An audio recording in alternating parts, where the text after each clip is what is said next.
आज सकाळी सकाळी सांगितलं मी नवऱ्याला कडक पाव घेऊन यायला आणि मला कडक पाव जास्त आवडतात. का सांगू? कारण मी मामाकडे राहायचे ना मुंबईला, त्यांच्याकडे जास्त कडक पाव मस्का पाव खायची सवय झाली मला. तर ते मला आवडतं, आपल्याकडे जास्त भेटत नाही. तरी मी बेकरीतून आणायला सांगितलं सगळं आमचं सामान. बटर टोस्ट, तुम्हाला ब्लॉगमध्ये बरेच दिवस बटर टोस्ट दिसत नसतील, तर ते आता दिसतील तुम्हाला रेग्युलर.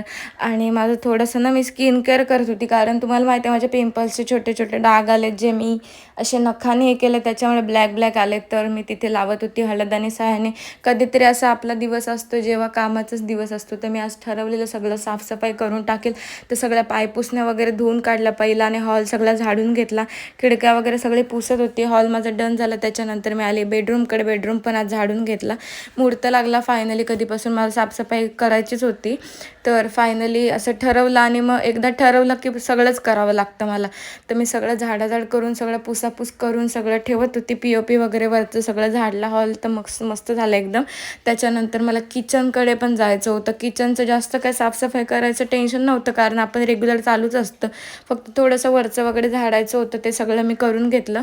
आणि आजचा दिवस माझा असाच साफसफाईचा गेला. रात्री जेवणाला इथे वांगी भरलेली वगैरे बनवत होती आणि मूड झाला आईस्क्रीम खायचा. गेलो. असा होता माझा आजचा दिवस.